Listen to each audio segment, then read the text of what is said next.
Horizontal. I'm good. I just woke up. Um, Good morning. Good Um, morning. Yes. it's 11 a.m. Austin-ish. Yes. 11 a.m. I had to Google that. I wasn't even Everything's familiar. like super backwards right now. Dude, I'm still adjusting to it. I keep forgetting. Like sometimes I'll go to do the little less loneliness and I'm like, oh, damn, it's like 10 o'clock because it's actually 11. And I'm just trying to do it every single day, I guess, Yeah, according to East Coast time. yeah.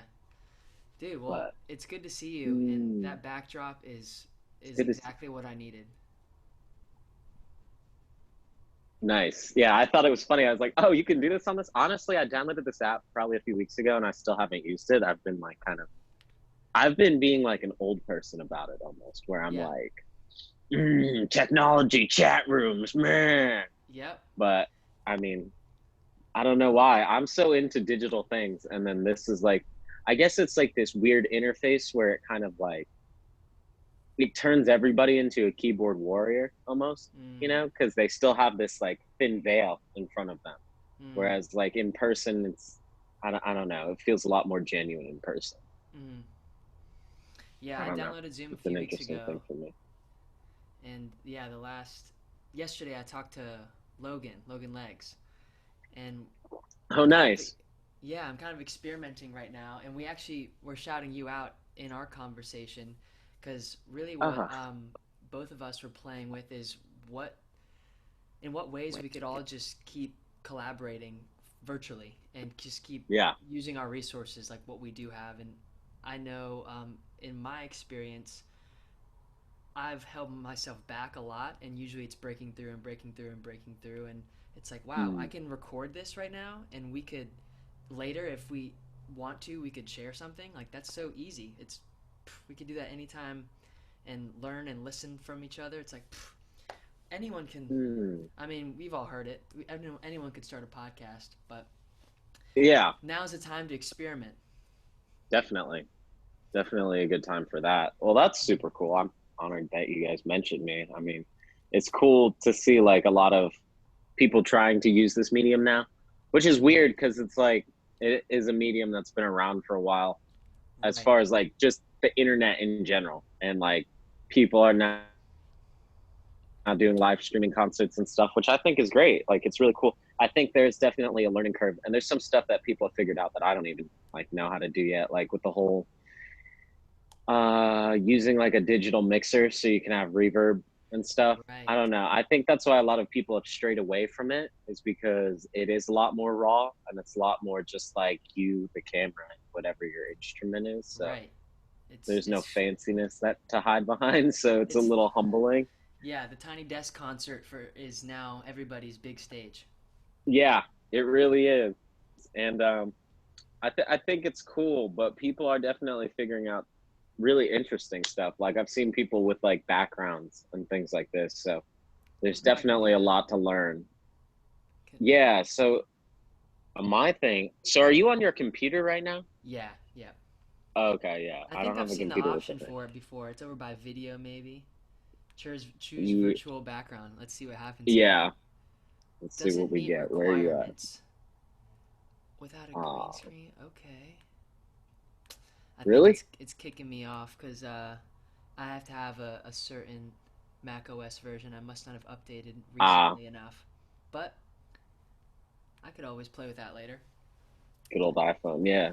That's Yeah, cool. That's the cool thing about having all this time, is that there's so much stuff that like you can do right now, and no one's really going to pass judgment on it, which is nice. I right, think a lot of people have like dropped their guard of who their identity is and like what they're supposed to be right. doing, because it's like this really interesting time where like nobody's doing anything for the most part, as far as in like a consistent capacity, it feels. So I think if you can lock yourself in and be disciplined, there's like a lot of room for growth and potential to grow, especially exponentially, because right now like there's nothing else to do. Right. So The I word think discipline. figuring out, Mm. yeah, discipline is freedom, dude. That what is that, Jocko. Jocko Willink? Yeah. Yeah, I heard Yeah. that and I was just like, I got so upset because I was like, damn it, that is so true. Like the fact that it resonated so much, and I knew that it was true because I was in a place I like slip in and out. I'll be honest. Like this is a full Yeah. transparency thing. Like I will go like very, very hard at something, really, really like obsessively, and then be like, whoa, what am I doing? Because I eventually hit this wall. Have you ever heard like the story about David Goggins and his friend? They go running. Like his friend couldn't run over 20 miles or something, even though he's like a marathon runner. And then David Goggins like met up with him and was like, we're going for a run. And his friend just kept like running with him and was like, how long are we going for? Like he just didn't tell him. And they did this like 2 days back to back. And like the first day he ran 30 miles and the second day he ran 40 miles.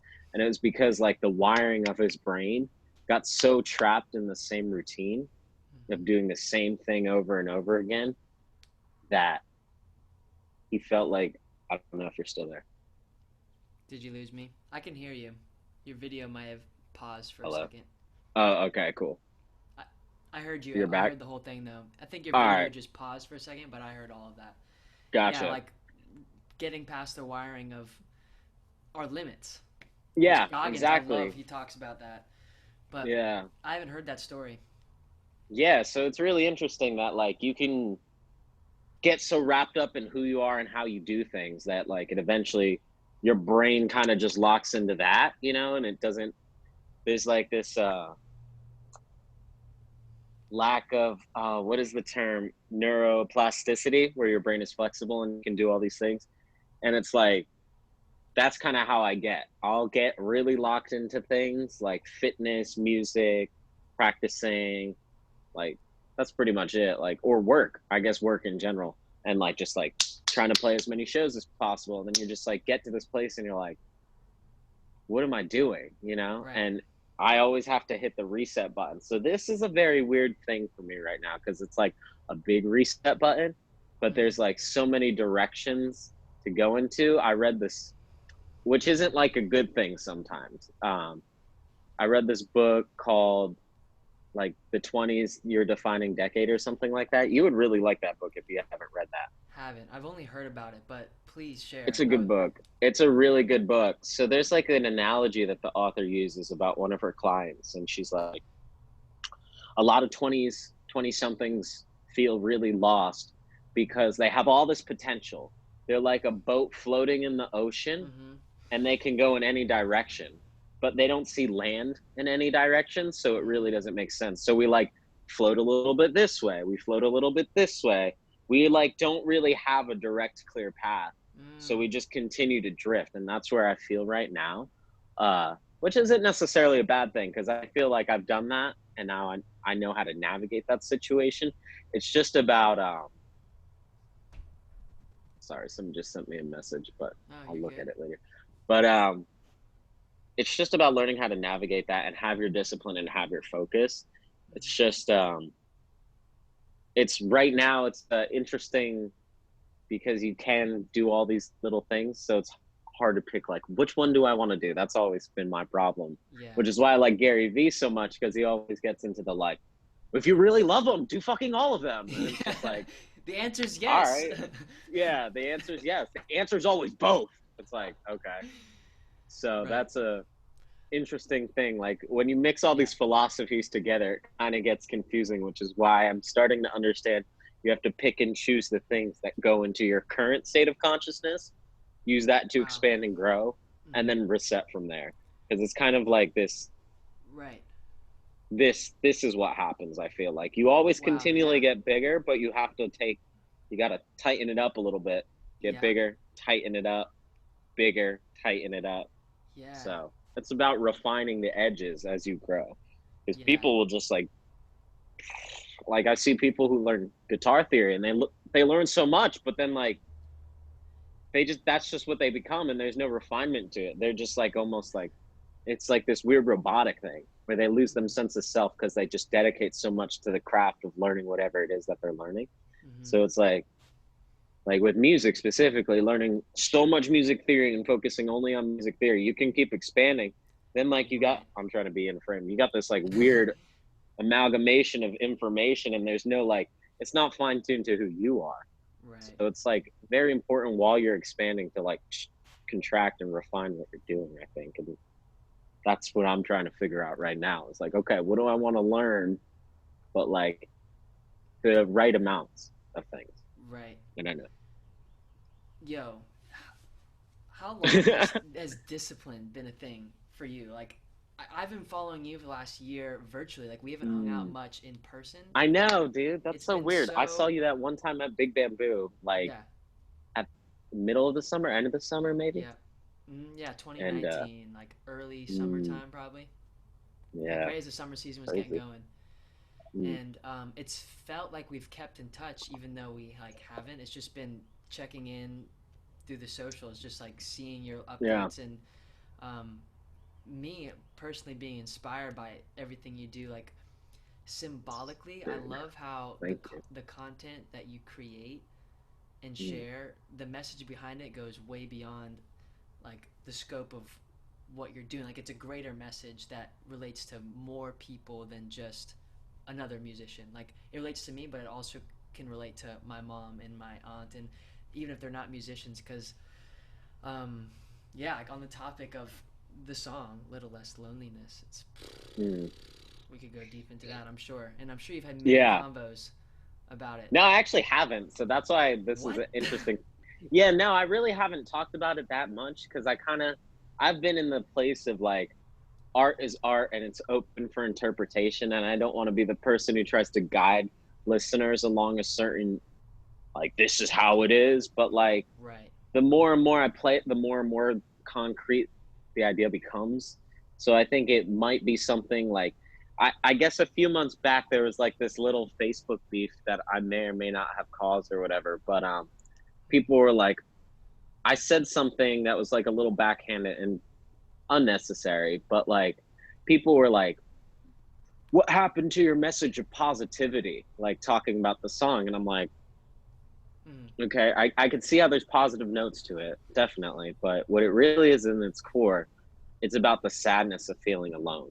That no amount of positivity, like no amount of real connection will ever make you feel enough or feel like it's just about like not feeling enough and Mm-hmm. feeling so lonely and isolating yourself because you don't feel like you're enough. And Mm-hmm. I think a lot of people in this day and age, especially now in this digital day and age, Mm-hmm. where you can have the 15, 20 hottest people in the world. I saw one of your TikToks, which was really great, about filtering your feed. And that inspired me to like take that into consideration when I'm consuming content Mm-hmm. because it's like a lot of people are absorbing content at a stage in their life where certain things are unattainable. So, for example, like teenagers are looking at either grown men or women in their physical peak or who have surgery done to enhance their bodies or take steroids to enhance their bodies. And like you're setting yourself up like your body hasn't even developed the amount of testosterone or hormones that it needs to develop these things in your body at this stage in your life. And you're like, I need to be like that. And it's like, you're it's not that you can't be like that at all, but it's like right now that is not an attainable thing without modification, you know? Right. And that's the thing that a lot of people are like, oh, well, if I can't attain this right now immediately because I'm from the generation of instant gratification, like my whole life sucks. And that's what like a lot of it is. It's like sometimes, you start comparing yourself and that's what makes you Mm. feel lonely because you start like thinking that these are your companions, these things on these digital mediums, because you're like, oh, I watched John Mayer's live stream on Instagram and he reads the comments and he talks to me. So you're like, oh, I'm friends with John Mayer. Like, and these are all subconscious, like real small, like puppeteer wiring things Mm-hmm. in your subconscious. Now that people are like, oh, John Mayer talked to me. It's like they know he didn't, but it feels like it. It feels Right. so real because that's the medium and that's this digital day and age, like and that's where like I think the loneliness manifests from that is this comparing yourself to these like Mm. people who have either worked really hard to be where they are, have enough money to front what they're doing or to like enhance themselves in a way to make themselves incomparable. And Mm-hmm. I think that's doing a lot to a lot of people and maybe for good, maybe for the bad, but that's where a little less loneliness comes up. And it's like that mental state of like you're surrounded by people, but there's nobody there. You're Mm-hmm. not present. And I started realizing that that was a feeling that I had when I stopped drinking. And like, it was kind of like this weird scenarios where I stopped drinking and kept playing music, and like other people were drinking and stuff. So we Mm-hmm. played a show, and after the show I was like, that was horrible. I felt empty, and I felt really disconnected from my bandmates because they're all like drinking, having a good time. And I felt so disconnected, and I was like doing the thing that I love the most and felt really disconnected. I was like, what is happening right now? Why do I feel so lonely? And Mm-hmm. it's like, Mm-hmm. being the singer, you're up front too, so that should, close the gap between loneliness because you're actually interacting with people probably more than most of the other people, and that still was like kind of like, oh God, I'm even further away than I want to be. So Mm-hmm. I went and I was driving home and I was like, oh my God, I need to fucking call somebody right now. I think I'm having like a mental breakdown, like, to be honest, or a mental breakthrough, however you want to call it. I think it's a breakthrough upon reflection. I think that's what people don't realize is a breakdown can be a breakthrough. It's about how you look at it. I don't like the people who classify your mental breakdown as a breakthrough because usually during a mental breakdown, you are in like a supermanic state, whichever way it is, like up or down. Like, so Mm-hmm. you can streamline these ideas that you don't usually have in a neutral state, but you also have to like take a step back and reflect upon them. And Mm-hmm. again, it's that refinement thing. Like, you could just fucking Yeah. go out and be like, wow, I have all the secrets to the universe. And it's like, Yeah, yeah. namaste, Kimosabi. And Right. so I called the suicide hotline and was talking to this lady. She was Mm-hmm. really nice. And I start like overanalyzing it while I'm talking to them. Like, oh, they're just being nice because they think I'm going to kill myself. Like, and then I'm like, wait, am I going to kill myself? Like, what's happening right now? And Mm, after yep. like 20 minutes, I calmed down and my brain was not doing the crazy, what's happening thing. And I like was on the phone with her and I was like, look, I really appreciate you doing this. I'm so glad you answered the phone. Like, it means the world to me that you even just answered the phone. But what I'm realizing right now is I don't want to kill myself. I think I'm just really lonely and upset and I need to like write about it. And she's like, are Mm-hmm. you sure? And I was like, yeah, I'm fine. Like, and I hung up the phone because I genuinely felt better that someone let me like just listen and dump everything on them. Mm-hmm. And I started writing this song and like it was really cool because it just came together quickly. And like I don't know how I came up with like the chorus chord progression. I think I'm half Dude, step down right now, but it's a great dude. It's a great lick. because I don't know where that stuff came from, but I know where the like influence of the song came from. It definitely has flavors of this song. I'm telling on myself because I mean that's what it is. It's better to just tell on yourself. But it has a lot of flavors of this song I was listening to a lot called Half of the Way by Theo Katzman and the Mm-hmm. Wolfpack. It's got a lot of flavors of that, which has some flavors from Randy Newman's "You Got a Friend," and then it also has some like little Blackbird stuff going on from the Beatles. But like, I was just like, these songs are so different, and like, it's cool how they came together in that form. But as far as Mm-hmm. the whole thing and why I do it every day, because it means a lot, is I wrote the song.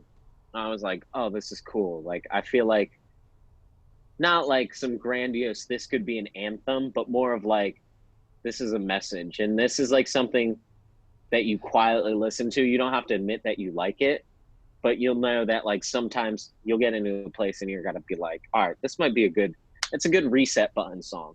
So when you are feeling like what I was feeling when I made that phone call, like, okay, I'm lonely, I'm upset, I need to feel connected to myself Yeah. or to other people so I can one call away, pick up the phone, just call people. And so I wasn't like super hyper vigilant about like, let's play this song a lot, like, let's try to make this a hit. It was nothing like that in my mind. It was just like good chorus, simple melody, really important meaning and message in this Yeah. day and age. And then a couple weeks later, I found out my friend unfortunately committed suicide. and he was sending out really um, like venomous text messages. Like, I don't have. He was saying all the things that I was thinking that night. I don't have Mm. any friends. I feel so alone. Nobody here likes me. Da da da da da. And I was like, I felt so upset and like personally taken aback by that because 2 weeks prior to that, I'm having these exact same thoughts. Mhm. And then like a week prior to me having those thoughts, I saw him and I was hanging out with him and I was Mhm. trying to be like, you need to take care of yourself. Like you need to like do maintenance on like how your mind is, you know? And unfortunately, he he disclosed some information and I felt really guilty that he had gone home around the time of Thanksgiving and had overdosed and went to the hospital. And I was like, hey, that's when I like sat him down and was like, hey, dude, like I'm all down for people doing whatever they want to do to their body, but like that is something that is like spiritually like no. Like you're putting spiritual poison in your body when you're like killing yourself with it. You know what I mean? Like Mhm. that's your sign, your unconscious mind, which is your body, is like, I need to detach from the situation. And it's like you need Yeah. to like start getting connected back to your unconscious mind. And it was really upsetting, but I didn't tell anybody. So then to find out like a few weeks later he's gone, I'm like, I Mm. felt like all this guilt and like, you know, there's nothing you can do, unfortunately. Like I've come to terms with that. It's like from people, and this might sound really detached and unemotional, but this is, I guess, how I deal with it. It's like when someone decides in their mind that they want to kill themselves, unfortunately, like Mm. that's the way it is. Like if you look at anybody, like Robin Williams, like no reason to, but he decided he wanted to and he did it. So it's like I can't beat myself up over it. But then I was like, you know, maybe if he heard the song and I was playing it intentionally for him, Right. maybe God only knows if it could have made a difference on the scenario. So it's like this, that's like kind of the quest is like maybe somebody will hear it at the right time when they are thinking what I Right. was thinking and they'll be like, oh, that's how I'm just lonely. I don't suck. I'm not worthless. I'm not useless. I don't It's not that you don't have purpose. It's that you just feel lonely for some reason and you have to take action in order to fix that. And it's weird because the more I play the song, I've had people message me and say that it's helped them. I had one person specifically say that it has saved their life. So it's really cool to Mm. see that it's working in something because that that's what means the world to me. If it's not even like I haven't even recorded the song in a professional thing.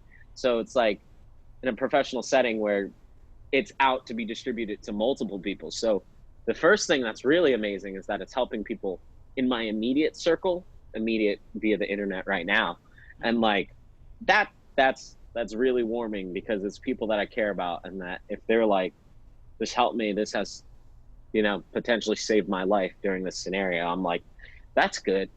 And that makes me feel good. The sad thing is on the other side, I've had to add people to that list of like who this song is for, and it's just Mhm. unfortunate because again like that's where I feel bad about the volume of it, like where if I do it every day it doesn't have the same meaning, it's almost like this redundant thing, but where people will just kind of shove it off and maybe people won't listen to it because they're like, oh, I've already heard this song 220 times, why would I listen to it again today? Because it's like, well, today you're a different person than you were yesterday and tomorrow you're going to be a different person than you are today.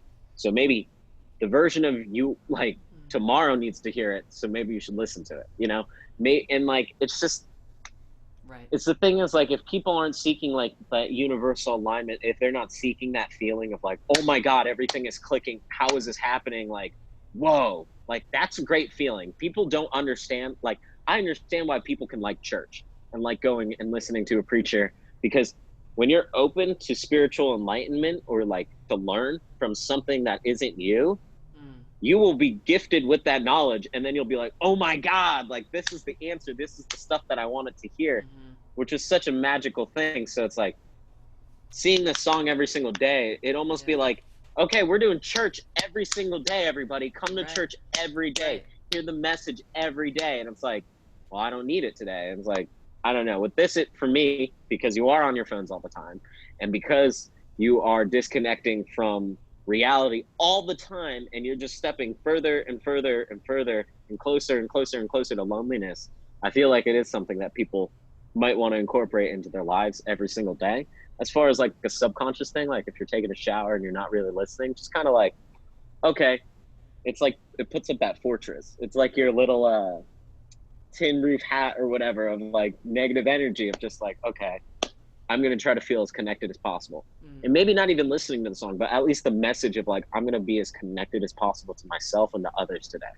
And that's the purpose of it. It's like for people who are feeling bad to realize that they don't have to kill themselves. They probably just feel lonely because that's like the cause of it. It's usually is like not being able to feel connected. Mm-hmm. And then like just consciously preparing yourself that like, you know, you have to be conscious about your intentions of connecting to individuals, and people don't do that as often as I think they should. Yeah, dude. Speaking of intentions, how often?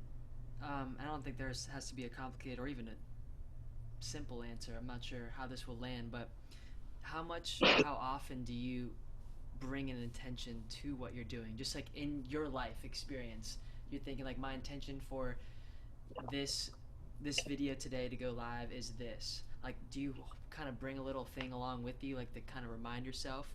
Um, Mm, I don't think there's a right or wrong. I guess I'm just curious, like, if there's anything that you do personally that just helps to remind you. Like, I think it's so beautiful, given all that you said. Like, you're creating this. I think of it as like a lighthouse that you people are, and maybe an analogy of that book you mentioned that I haven't read yet, with all yeah. these boats out there floating around in the sea, not knowing Mm, which way to go. That might feel a bit lost and or lonely. And it's like what you're yeah. doing with your message slash going live every day is uh, a symbolic lighthouse. It's like, hey, like this is always on. If you're freaking lost, like this is on Yeah. still. Boom. Yeah. And like I really Yeah. appreciate that. And That's I'm sure so other people, cool. That's a great analogy. dude, like Thank you. thank thank you. Like Mm, the meaning is where it's at, and life is so hard. It can be so hard, especially if the yeah. mind takes over. Like I've only had one full on panic attack in this life that was just like Mm, the body unconsciously takes over and you're just like you're yeah. along for this ride, like not talking about like alcohol or anything, just like Yeah. completely normal. Just the body has built up Overwhelmed. this these perhaps habits that are out of alignment, Hmm. and a lifestyle that's out of alignment where you're just not speaking your truth or not getting enough Right. connection, and with whether it be something as simple as nature or just another human, same thing. uh, Yeah. but yeah, all that to say, Okay. I appreciate what you're doing, man. I do. Thank you, dude. I really like that analogy. That's super cool. Probably nick that. That's Do some. it. There's a lot of depth to it, dude. That's what I really appreciate about you, and that's why I always call you like the modern day James Taylor. Not only Yeah, what because is like that your all about? playing Yeah, style. Well, it's I'm because when you curious. first sent me that demo, I Yeah, was like, what? I was listening to a lot of James Taylor at the time, got but it. like the way that your music has so much space, Mm, and like that's probably the mixing as well as like the composition of it. So I mean, Haas does a really great job with that, but like the amount of space to where it's like, okay, the music is all back here and you're nice and up in front in the center with your mm, vocals and your lyrics, but it's not like this. It's just kind of like a nice like, listen, yeah. I'm here. And it's like Yeah, that's what yeah. I think of when James Taylor is performing. It's like Mm, you hear obviously all the great finger picking, but you're really more focused on like his upfront lyricism and his storytelling and the like sweet, soothing, easy listening of the vocals. And I was like, that's what this is. Like, and that was mm, like 10 seconds into your like I guess the demo of every time I chose it. I was like, oh my God, this is so great. Cause mm, it was light, it was airy, but there's so much depth and emotion to it, mm, which was fantastic. Like mm, it doesn't, it ticks off all the boxes. It's not like, mm, oh, this is a fun dance song or this is just like a really cool story. It kind of like has flavors of all of that Mm, for me anyway. And that's why I really enjoy your music, because it touches on a lot of things. You have a lot of depth to your writing, which is nice, especially in this modern day and age where I mean, like, I feel like in contrast, a lot, I've written songs that are like very simple and straight and to the point, because I'm like, that's what's gonna grab people, you know? Is that like, oh yeah, I know what that's about type thing. Not that the right. listener is dumb. It's just like in this day and age that they're so busy, there's so much stuff going on that's hard for people to grasp concepts when they're just trying to like blow off steam and listen to something. Right. Right. Where like your stuff is so eloquent, and it's not like overly complex, but it can still challenge a listener, and that's what I enjoy. Mm. And I really appreciate that, because it's not like you're getting into some weird like hieroglyphic, overly poetic stuff. You know, there's Yeah. nice simple undertones, but there's a lot of depth to your writing, which is Mm. fascinating, and I enjoy it. So that's where the modern day James Taylor comes from. It's just a combination of like your production and how your voice is up front to tell a story, and Mm-hmm. not in like, again, that like, Mm-hmm. like I feel like you listen to like Stevie Wonder, and it's like you're more like you're more listening to his voice than you're listening to the lyrics, if that makes sense. Where like you're listening to both, and I'm like then Mm. very focused on the lyrics and the story, because it's almost like you're having a conversation when you listen to your voice. It's really, it's nice, dude. It's like a lush blanket of comfort. It's Bro, nice. dude, thanks, man. Like, I selfishly slash unselfishly make them as medicine for myself to be that Yeah, lush blanket for those yeah. moments when, if I ever were to experience a panic attack again, or just need to know the deepest part of me, it's like I gotta have that in song form so I can Mm, remind myself. Like, I've been journaling a lot more the last year or so, and that's been a game changer, which I'm sure we could chat about, like all of yeah. our morning How do you like routine that? Because flow. But I haven't started gotten locked into a journal, unfortunately. journaling Like flow, yeah, where you just do it in the morning, right? Or do you do it before bed, or both? morning. I've heard people do Morning. both or one or the other, Okay. but I've been experimenting with morning the last year, and what really got me going with a structure that inspired me was this creative. It's like a course. It's a journaling book course from Julia Cameron called The Artist's Way, Mm, and I okay. highly recommend it. It's 10-15 minutes a day for 12 weeks, and there's it's breaking down broke it breaks it down week by week, and Okay. there's basic prompts, and you just stream of conscious flow. And I'm sure That's if you cool. went and checked that out, you'd see like where that song, every time I chose it, like comes from. Like, they're talking a lot about create and choosing, and Yeah. just it really connected with me at the right time, and now it's been a lasting thing where I write every day. It's part of my morning, just to get something out on paper, just Mm, like kind of like a monitor of my thoughts. yeah. No judgment. It's like, okay, for 10 minutes I'm not going to judge Very whatever comes objective. out of my pen, and just. Yeah. And then a really cool thing I've been doing recently is just asking why after sentences, and that gets really interesting. Where you just say, like, Oh, you yeah, kind just of have like this philosophical battle with yourself. yeah, yeah. And usually what I Mm, find is limiting beliefs or things I need to heal, and that's yeah. uncomfortable. But I guess, like, after I've experienced the things I've experienced, like, I'm glad I have that as a tool now to keep myself in check a little bit. Definitely. Um, It's good to take inventory like that. I've been trying to do that more and more lately, just because uh moving to Austin, the live music capital of the world, and then yeah, not tell me having about any it. music. Oh my god, dude, it's so confusing. It's so Like, confusing. not any music by, like, Uh recorded somewhere, like, in a way you want, kind of thing, or what do you mean? like, so it's the live music capital, and all the Yeah, venues are closed. So it's just like got this it, got it, got it. weird upside down place that I live in, where like I moved here too. I didn't plan this, but I moved here like 2 weeks before South by Southwest, and like everything, there's like celebrities in town. There's like a bunch of big stuff, Yeah, And then people are like, I think they're gonna cancel it this year. I saw like I joined a bunch of Facebook groups of like working musicians in Austin or Austin musicians wanted just to like see if I could like meet up with some people and try to book some stuff. And like people, the whispers of like South by Southwest is going to be canceled. And I'm like, no No. way. They can't cancel a festival that's at like multiple venues and stuff. It's not like a bunch of people visiting one like big stadium or one Yeah. field or whatever.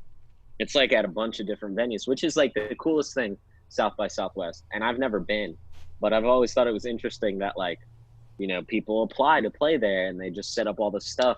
Mm-hmm.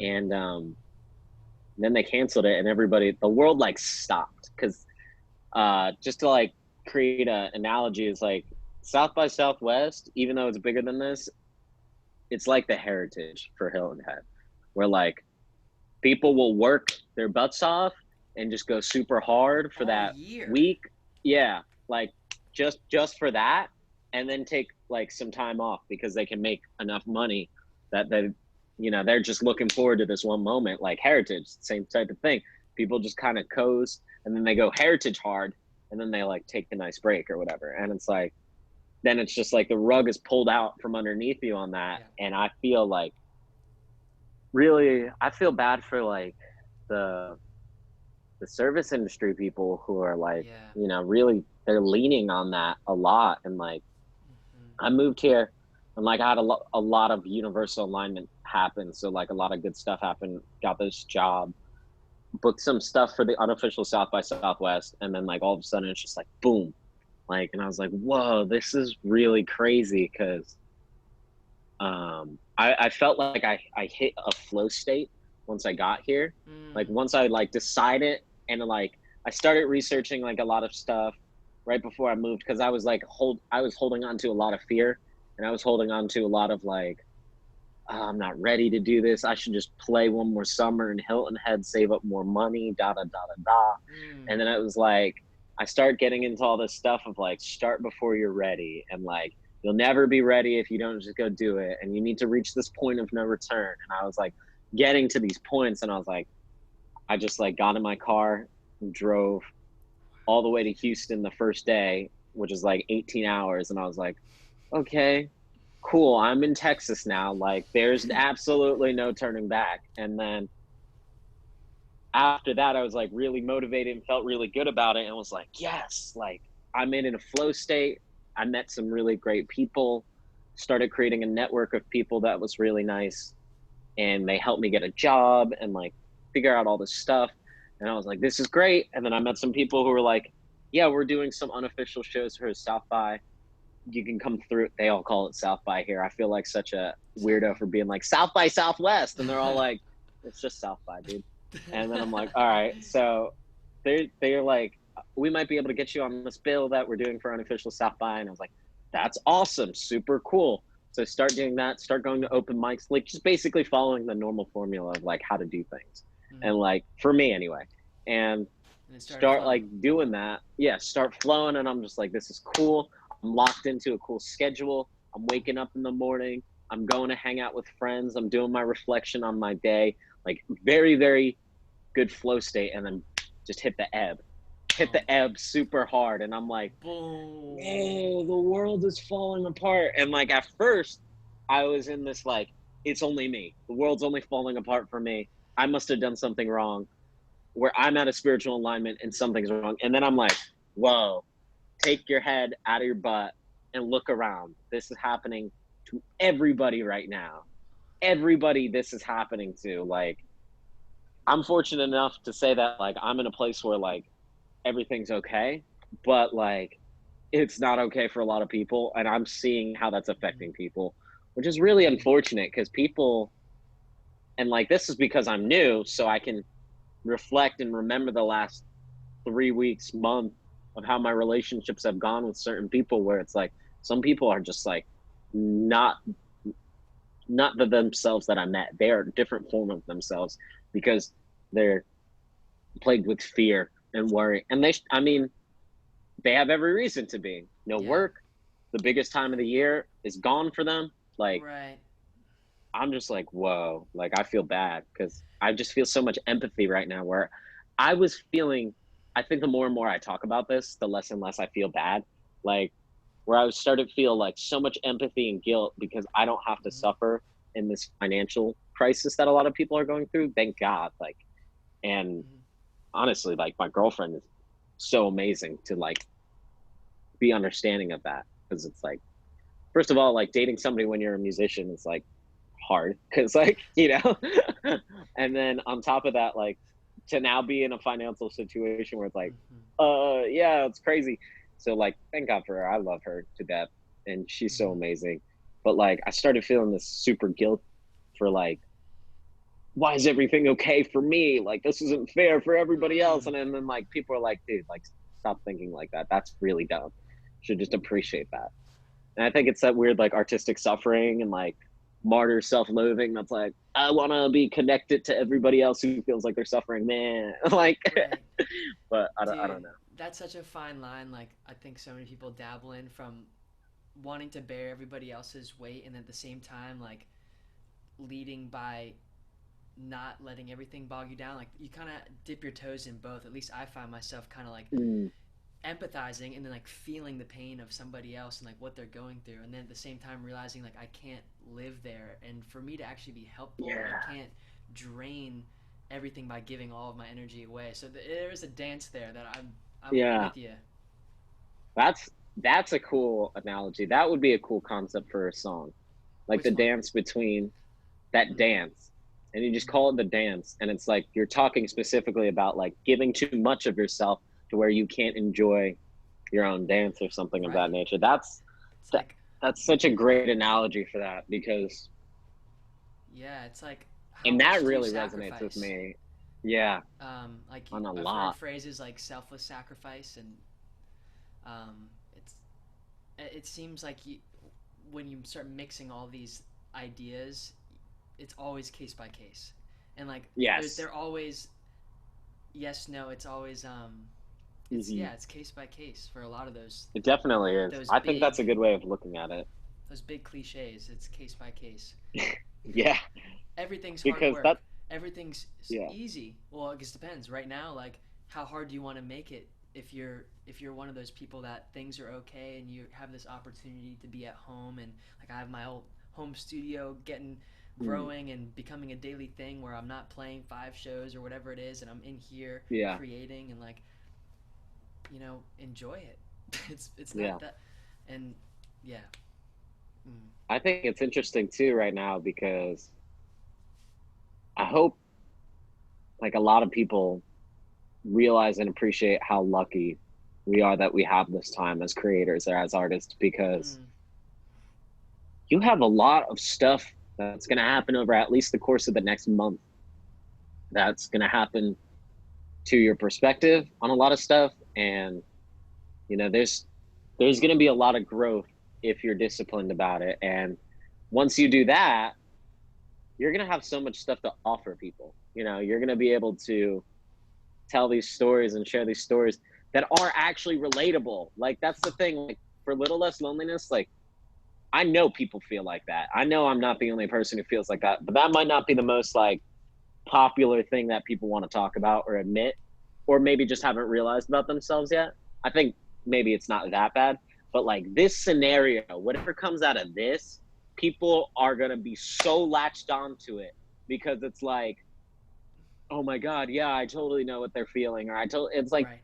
you don't, but your perspective is that you do because you're all doing the same. You all Yeah. have to deal with this at the same time. So it's like if Little Less Loneliness came out now, that would make like that might be crazier. But like I think a lot of artists should be conscious of that when Right. creating is like you're gonna have very specific things that people are going to relate to Mm, about this. And because it's a worldwide pandemic, everybody wants to latch on. Like this is the opportunity. This like any material that you write during this time is like is like Twitter almost, where people are gonna be like, I can say whatever I want and I can latch on to that. right. And that's an interesting thing. Dude, do you mind if I quickly go pee? No, you're good. I was about to do that too. Oh wait, word. All right, Time I'll out. be right back. Time.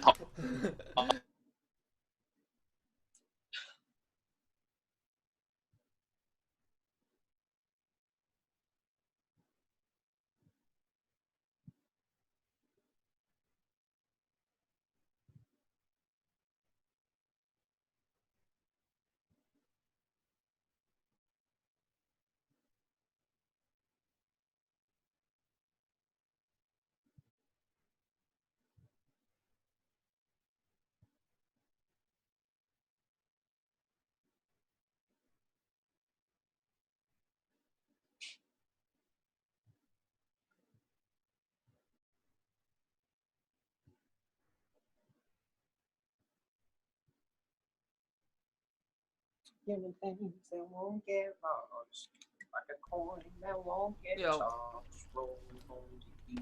taking care of business. All right, sweet, And sweet, we're back. sweet, sweet. We are back. So, So, what have you been kind of doing with this time?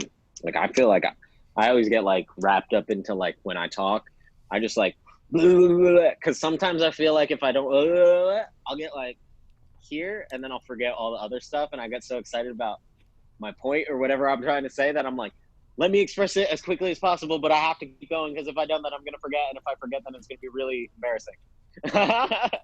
No, you're good, bro. It's just been dope. Um, just been keeping it simple, honestly. Like, I got weirdly excited when I realized I'd be in isolation for a little bit. It's been a few weeks now. I don't know how long the actual time frame's been at this point, but I think it's like 3 weeks. 3 weeks. Yeah, I don't even Yeah, know.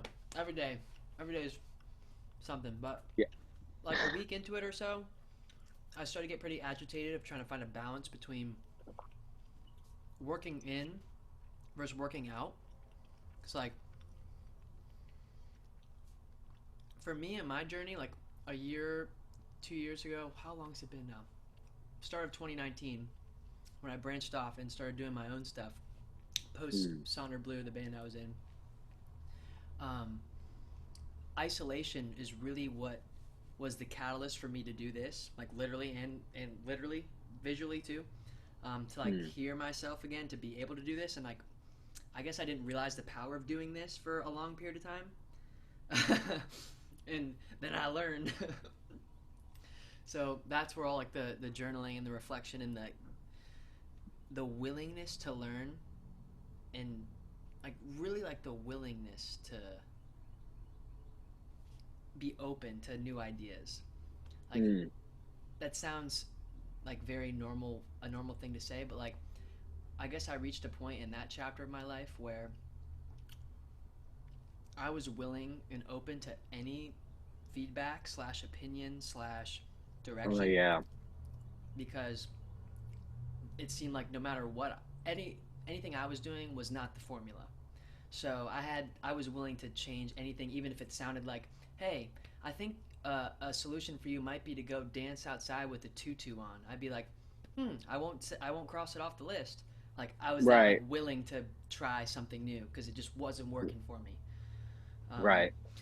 so like with that, having this time again, it's kind of like round two of that where I have all this time to like focus on myself in the morning and Mm. now find the balance between knowing how valuable it is to work in and like journal and reflect and write, but then also feeling so creative to want to share it all and like Yeah, spawning an idea like this. Is spawning the right word? Birthing, yeah, experimenting, like yeah. just Whatever. starting to connect, Manifesting.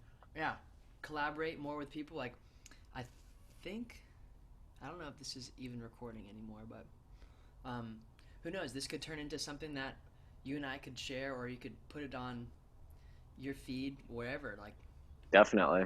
it's I cool. I think it's cool because I've been wanting to do a podcast for like.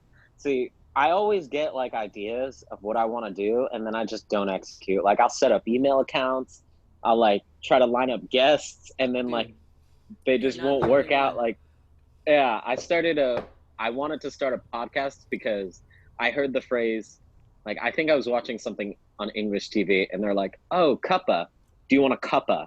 And I was like, what's a cuppa? And cuppa just means like a cup of tea, but they just abbreviate it to cuppa. I was like, Mm. oh, a cuppa in the morning podcast would be funny because it's like you got your coffee, got your tea, Cheers. whatever you're drinking. Cheers. Yeah. And Well, Gary I V, had a right? guest. Yeah. Sorry to Yeah. interrupt, but what Gary No, V's you're doing, good. like this format, drinking tea. Anyways, continue. So I had a guest lined up. He was about to go on like a backpacking journey through like Europe and do all this stuff. And I was like, I think you'd be a good first guest because I kind of want to interview you before and then interview you after. And then Mm. we got into like a weird kind of thing because I was like, well, I mean, I'm not really doing anything. I'll move with you because he was going to move to Colorado or something. And then from there, go over. And I was like, okay, like if you need a roommate, da da da da da. And then he just like kind of ego tripped a little bit. I was like, what are you gonna do? I'm going there to get a big boy job, blah blah blah blah blah. And I was like, I guess I'll just do what I've always done. Like it's Colorado, so I can work in a restaurant and play music. And that like just seemed to not suffice for him. So we had like this weird falling out.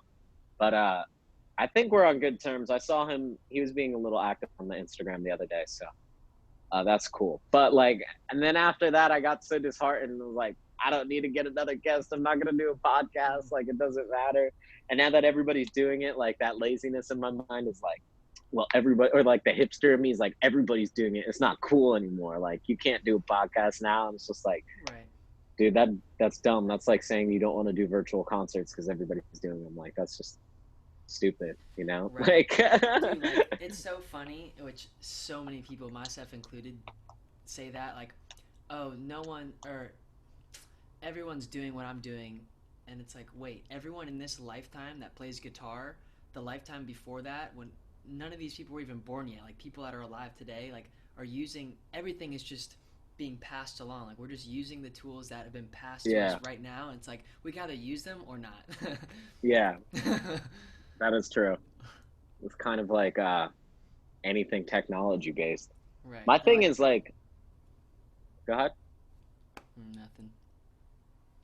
I was just wondering where Zoom came from. Like, what happened to like Skype and FaceTime and like all these other like and Good Uvu. question. Have you ever used Uvu? No. Uvu was Have you? like this really, yeah, dude. It was like the I main heard of chat it. thing that I used, and it was really funny because everybody, it would kind of put you in a landscape mode, but like you were in uh portrait mode in a landscape mode in a little box in portrait mode, and they put your boxes on the screen next to each other. So it was really, really weird. And I'm just so confused that like people are like, yeah, Zoom, Zoom. And I'm like, I've literally only heard about this in the last week or Right. two. You know, like how is Right. this new medium for people to connect? But I Mm-hmm. guess it's because it's public and you don't need to have iPhone to face chat or whatever, FaceTime or whatever it's Yeah. called. So it could be that, but I Yeah. felt like Skype was pretty reliable for video, and then Uvu as well. So I was just kind of confused. I was like, oh wow, this just stuff can just pop up out of nowhere and be big. Like it's crazy. Right. Like Well, I TikTok mean, is so big and it's like mhm. weird. I haven't been on TikTok just because I like filtered my feed in the wrong way. Like so where you're like what I was talking about before about the comparison thing has happened to Yep. me multiple times. But like Right. also I'm like, shouldn't you be streamlining the best possible thing to affect you and like influence how you do things? Like, you know, it's like I consider it like a digital internship where I'm like this weird lowly intern for all these people that I look up to, and that by hanging out with them, you know, somehow that's going to rub off on me and I won't be like comparing myself to them. But it's like, it's no, that is not what happens because again, there's a disconnect between you and that individual. It's not like you're actually spending time with them every day and they're like, this Right. is what I would do.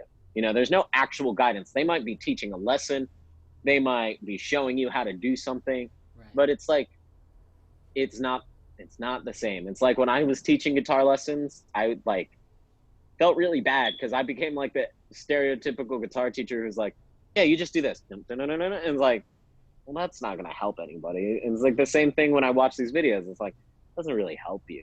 It just makes you feel like, damn, these people are so good and I suck. So I was like, got to get off TikTok because since you can absorb so much content Yeah. so quickly, it's just like the Whoa. disconnect gets further and further and further. It's exponentially quicker than like Mm. sitting down and watching a YouTube video and being like, this person's good and having the time to analyze things. Mm. You're just like content. Oh wow, that person's really good. Further away. Next. Oh damn, that person's really good. Oh my Oh. god. Oh my god. I'm so far away from these people. Ah. So I've like Right. withdrawn from TikTok because Right. I'm just like, there's so much Yeah, it going is on. overwhelming. Like something I think about. I'm not sure if other people think about this too, but it was just kind of bouncing around my head a few different times recently. Like everyone's social media experience is completely unique to their feed. Mm, Like yeah. I don't think about it much, but I've thought about it a few times. Like I have an opinion or like a particular experience a particular relationship of how I perceive social media, but it's like I populated it. I could be friends with Mm. one person on Facebook, and like I could go on Facebook and be like, oh, this is pretty nice. Like, this is just one Yeah. person, Yeah. or whatever it is. But and those 1,000 friends on that person's Facebook, and those 1,000 on a different person, it's like Facebook is completely different. Like this person says they hate it one day, this person says they love it one day, and like how could you even? It is weird. Like the comparison game is so unreliable for a Mm. lot of situations. Yeah.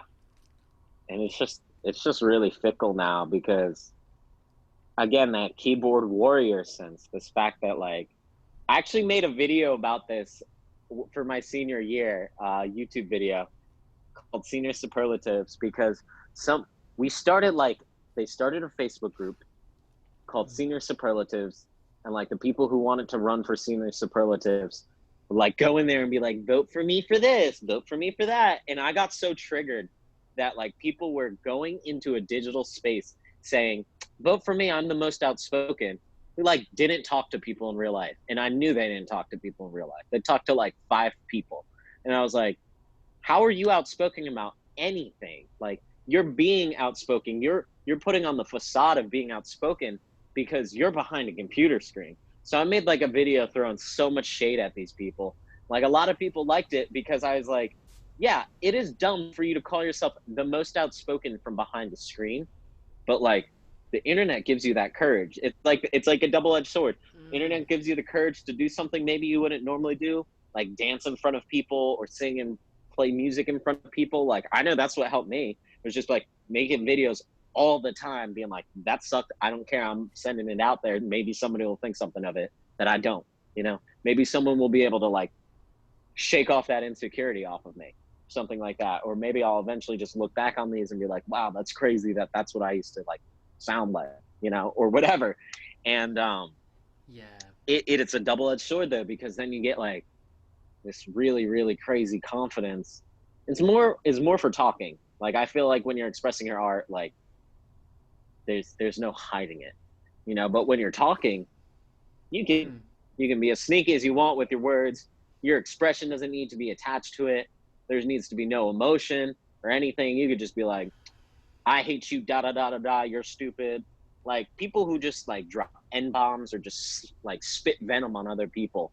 I love that analogy that Gary Vee always says. He's like, if people are coming to your video to spit venom, I'm like, that's what they're doing. They're spitting some venom out there. Mm. But people have the confidence to do that, which is crazy because these are people who never do that in real life.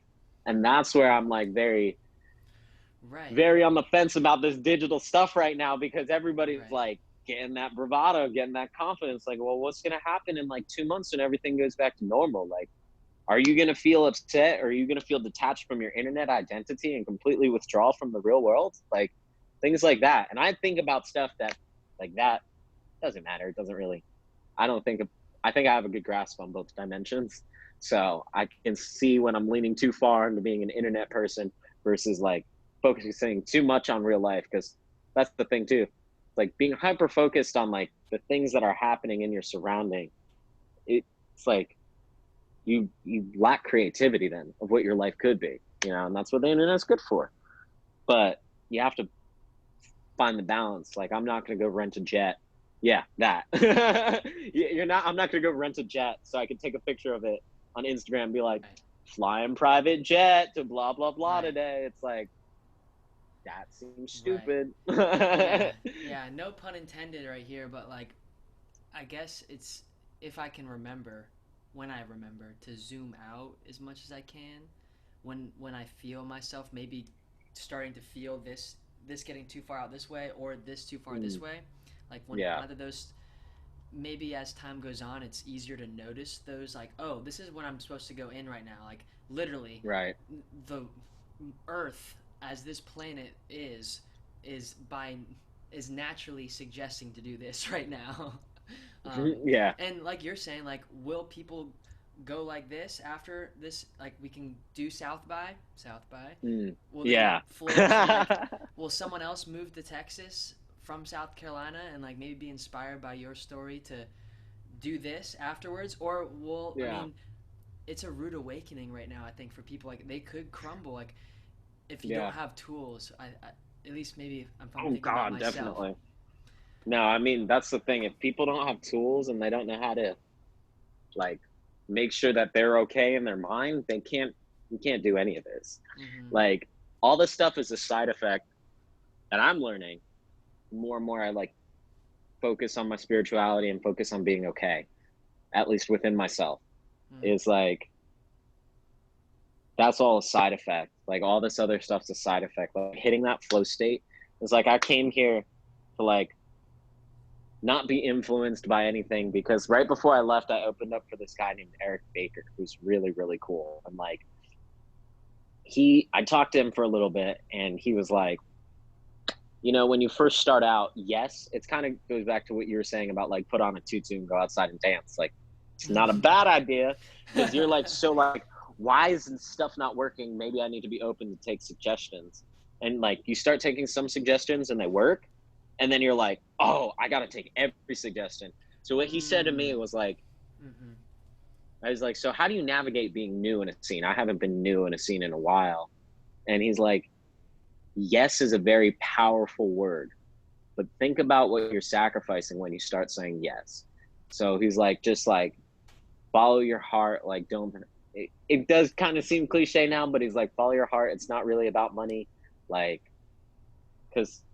and I started learning that like when I released a single one, and like I looked at the specs of like how much money you make when you sell them and how much money you make when you stream. And I was like, yeah, I really know that I like this because I know I'm not making diddly squat off this right now. You know what I mean? Like I know that I love it and I love putting out original content because I'm like, whoa, I'm getting 0.00009 cents of a dollar. Me too. Yeah, dude. I've gotten If people buy this or whatever, yet for original music. Oh no, exactly. Me neither. And then it's just like, and it's just like, wait, on even on the other stuff? Oh no, like Sun or Blue, had enough streams that there would be like right. $50, $100 might roll in from royalties, but gotcha. Still split amongst 4 people. As their main salary, it's like haha. Yeah. That's so dark. Haha. Yeah. It's like haha. But that's how I know I love it, is because it's like given that circumstance, it's not like, well, I guess I'm just not going to release any more music because it's not going to make me any money. That's how I know that it's like a deeply rooted love where I'm like, whoa, I like the production side. I like how all this stuff can like, because I've mainly played acoustic. So that's why like I went and I played some songs for a producer and I like showed them my productions that I made. And they're like, you did this? I was like, yeah. And they're like, oh, I didn't know you could do that because I see you with an acoustic guitar all the time. So it's like, I like being able to show a different side of myself and like be able to kind of like mold it a little bit differently because production is so cool. You have so much more access. Like there's nothing better than an acoustic guitar and you, but like there's a lot to be desired for a lot of people, especially now how music's made. So it's just fun to do different stuff. And is that I don't know. Yeah, this is a Martin 00 SM15. So it's solid mahogany, made in Pennsylvania, and it's got the slotted headstock. Yeah, it's funny because you and I have a similar, I think they're from the same series. This is my main guitar. Yours is a Dreadnought with a cutaway, right? Uh-huh. Yeah, it's got the, I'm like such a guitar nerd now. You're such a guitar what? Nerd now. Hey, oh, so look at this guy. Yeah, so this is the first Martin that I ever bought. Wow. I'm gonna get rid of this background real quick. Let me see. Just while we're showing guitars. All right. So this is the first Martin that I ever bought. It's the same exact series as yours, so it has the HPL. Fun fact. You know about your guitar?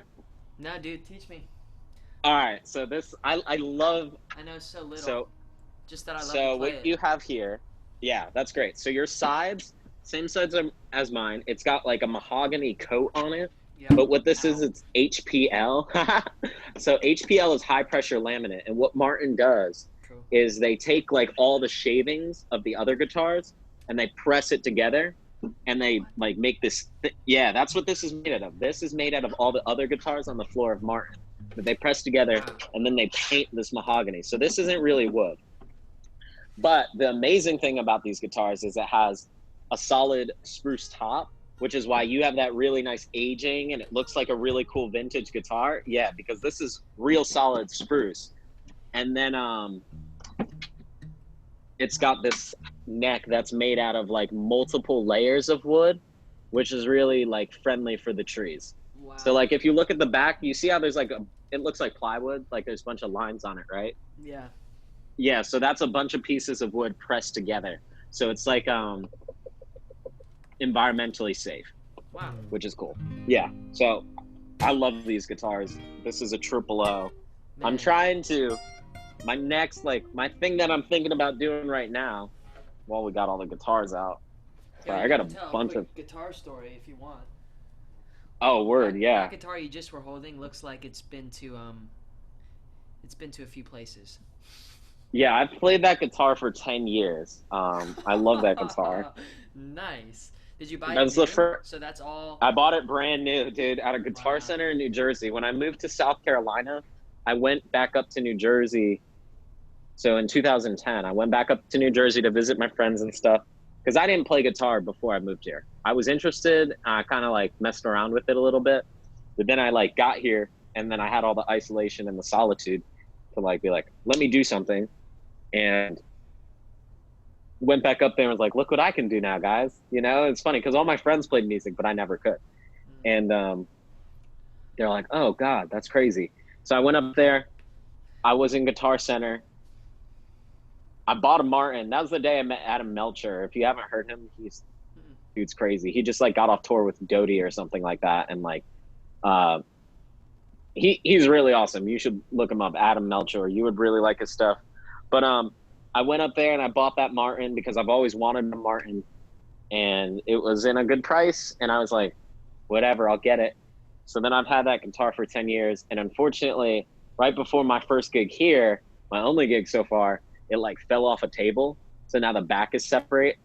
And I'm like, oh man. So I'm like in the market to buy something new, unfortunately, because I'm like, I don't want to buy another guitar because I have, right now in this room, I have 1, 2, 3, 4, 5, 6, 7, 8, 9. I have 9 guitars. Wow. So I'm like looking at it all. I'm like, whoa, dude, I'm getting into that weird range of like, maybe I'll have to sell some of them. And I'm like, I don't know. It's weird. But like my new project is, this is the first guitar that I bought with my own money.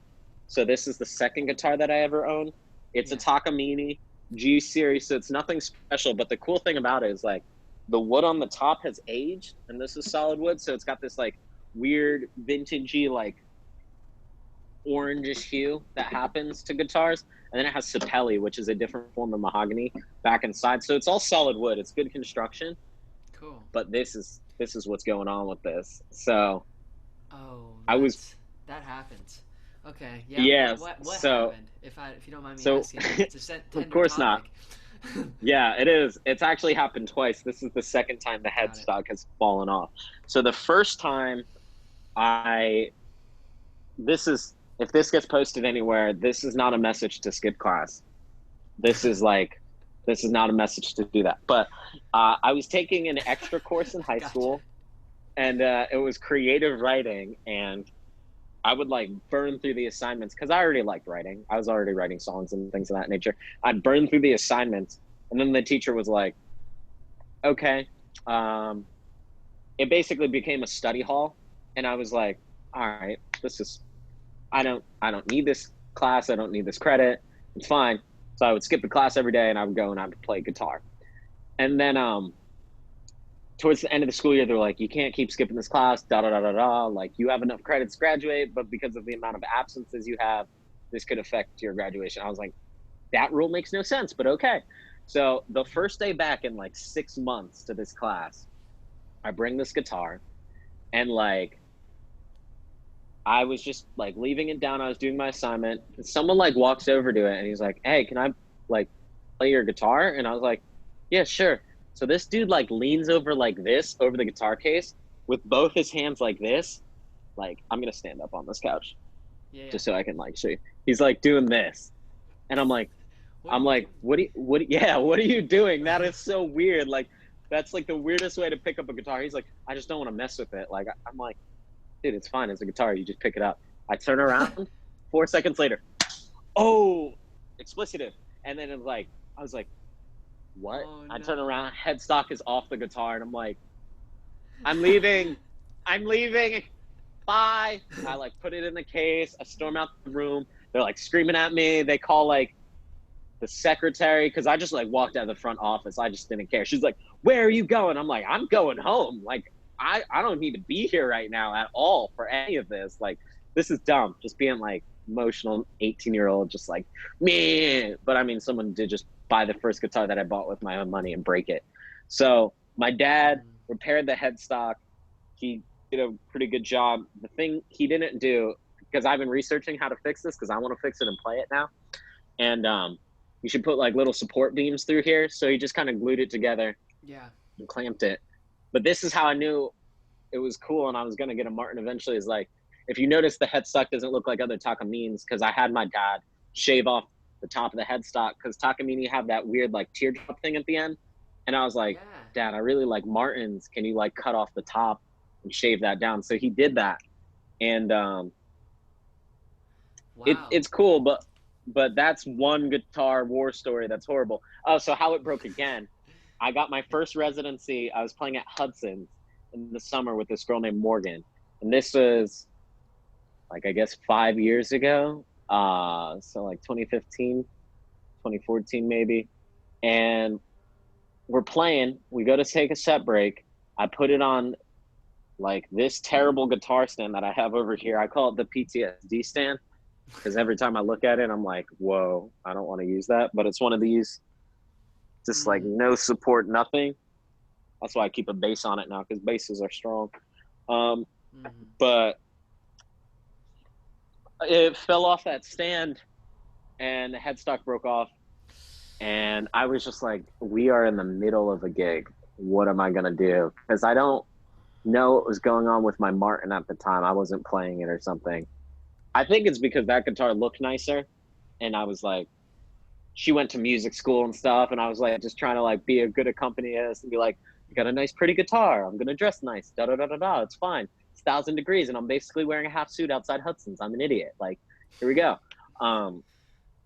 And she lived like right up the road at Windmill Harbor or something. And she's like, I have a Rain song. You can play that. I was like, okay, cool. So then we got through the gig and I was like, I should probably crack open this Martin again. I think it was because it was a Martin and I was like, I can't bring it out. It was like one of those guitars at that moment where like before I started having multiple guitars, I was like, I'll just bring them out. It doesn't matter. It's cool. Like it became this like weird thing, but I'm glad that happened to that guitar because I wouldn't have played that Martin and that Martin wouldn't look the way it does without that guitar breaking. So it's like one of those things. And I mean, like, I feel divinely connected to that Martin. Like, it's weird. Like, I've meditated with it and I've like, this is going to sound crazy, but I've done like Harry Potter-esque Horcrux thing where I'm like, Cool. all right, a piece of my soul lives in this guitar forever and always. So it's like, I don't know, the more and more I learn about guitars and stuff, the more and more I like that guitar. It's not the most expensive one. It just resonates a lot to me. And every time I like bring it to a place to try and get it repaired, they're like, you know, you're probably better off buying that same exact guitar brand new because it's not worth enough for you to like spend this money to fix it. I'm like, but you guys don't get it. It's because of what I've gone through with that guitar that I like it so much. It's not even like, I don't know. Yeah. It's weird. But I'm looking to get something vintage now. Are those guitars or one of them in particular the most important possession in this lifetime, would you say? So far? Like really, like if the world was burning down, like that would be the hardest one to see go. Yeah, this new one that I got. Man. Yeah, I think it'd be tough to see the guitar go through anything like that. Woo! Yeah, so this is my ES. Yeah, that's the ES335, and this is like this is the guitar you see Marty McFly playing in Back to the Future. He's actually playing the ES345, but this is the guitar that I've always wanted, It's and beautiful. yeah, it's just like my favorite thing. It sounds great with the amp that I have, but I would grab this before any of the other ones, even before the acoustics, unfortunately, because it's just like something that I've always wanted, and like it's really cool how I came about it. Like I went to Virginia for Thanksgiving with my girlfriend, and I had some. I kind of like threw it out as a joke, like, haha, because I started buying it in towards the end of the summer. So like I wasn't being smart about my money, and I was like, oh damn, I started paying for this guitar, but now I like can't buy the rest of it. So I just like threw it out as a joke during Little Less Loneliness. I was like, if you guys want to help me buy my guitar, just go to John's Music and give them money, you know? And like a couple of people donated some money. And I was like, wow, that's really, really nice. And then I come home from Virginia and my dad got it for me for Christmas, I guess. Mm. And I was like, whoa, because my dad hasn't bought me a guitar since my first like little Yamaha or something. I've bought all of my gear and stuff. And like, I guess that's smart because like I was like a habitual quitter of things. Like I was saying, where I just like get really hyper focused and I expand so much and then I'm like done with it. But I used to be done with it. I wouldn't like circle back around, reflect, and then grow Yeah, more. I would just be done with it. Like I used to got it. do skateboarding, had a bunch of skateboard stuff, and then it was just like my dad built me a mini ramp, and then I was just like, I'm done Yeah. with skating. Like I You don't hit the care. plateau, and then like instead of Yeah, just riding the plateau and keep going, you're like, oh, I hit a plateau. This must mean whatever. yeah, exactly, exactly. So I'm Everyone knows that. notorious for doing anything like that. So I did that with skateboarding, did that with wrestling, did that with pole vaulting, did that with longboarding, and then music was like the one thing that stuck. So it's just like Right? it's interesting because like I never thought anything would stick like that, you know, because I just Right. like even like now to this day, like somebody said like, oh yeah, Mars just likes to wear a lot of hats, and it's like I'm not wearing a lot of hats. I'm just trying a lot on and seeing which ones stick. Like I know that music Mm, is like bound to me now, you know? Whereas like I like doing a lot of things. And I think it's because I get like super hyper focused on it. So I get really good at it really quickly to a certain extent. Not mastery level by any means, but it's like pretty easy for me to get to a certain place where I can pretend that I'm like good at it. You know? And music is the thing that's so humbling for me that like I can do terrible and be like, all right, how can I be better at this?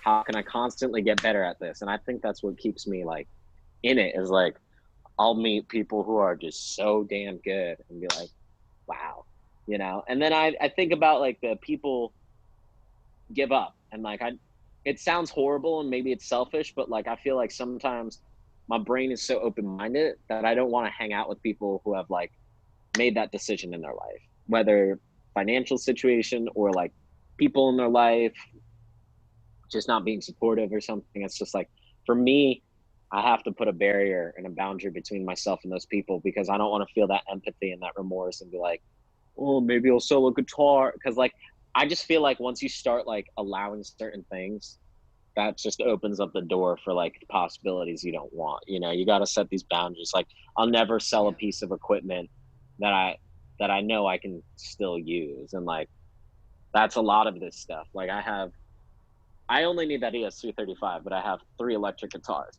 So it's like, could I sell one of them? Sure, but like I feel like if I start like selling it for other things, it's like what am I doing? Like if I'm willing to trade gear, I guess that I'm not emotionally attached to, but like I don't know. I think it's all important. I think it's important for me to have those barriers of like don't sell your stuff. And Mm, it sounds like really stupid and like childish and petty to hold on to that, but I think it's important to me. Like yeah. I don't Boundaries. know. Boundaries Boundaries are are what I'm important. figuring out. And just like speaking your truth based off your needs. Like as I continue to Mm, learn about what I need and accepting the fact that I literally have needs. Like that's the yeah. thing.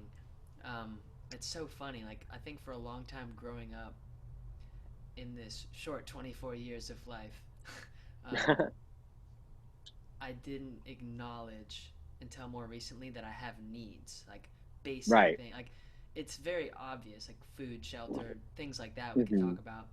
But just like I don't know, you can't. What gets me, the phrase that really seals the deal for me to center myself and kind of flush away all the nonsense is like if I'm not taking care of myself, I can't be helpful or do like really a lot of the things Yes. very well. So you have to be, or I've found that I have to be selfish to the point where I can actually be helpful. It's like if you're Yes.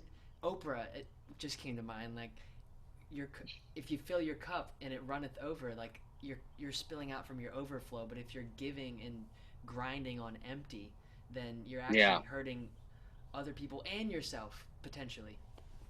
Definitely. And that's kind of where I was when this first situation came out where nobody could work and stuff. I'm like, holy shit, like I gotta help these people. Like I felt like this weird like moral obligation to help them. And like I started talking to somebody about it and they're like, what are you gonna do? Give everybody $1 and have nothing? You know what I mean? Like it's just like and like, you have to be a little bit selfish to like make sure that you can give. And that sounds twisted and backwards, but that's the truth of the matter. Like you think like these beneficiaries or like these people, Bill Gates and Steve Jobs, like think they weren't selfish to be able to donate millions of dollars to foundations and charities. Like Bill Gates is so great because that dude, like literally, he's not really developing anything for Microsoft that I'm aware of, but he's like developing stuff to help like get clean water in like Africa and things of that. And it's just like that's cool that he has that wiggle room to do those things. And like, uh, I just because I know how good it feels to help people. Like that's ideal. That's ideal.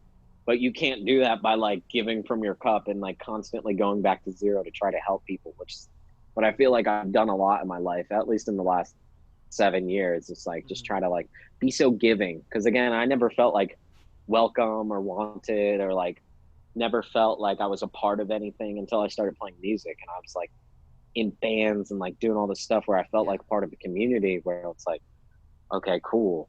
Now I can be okay enough to help these other people or whatever. But like now it's like I hit the reset button pretty hard and everybody's hitting the reset button.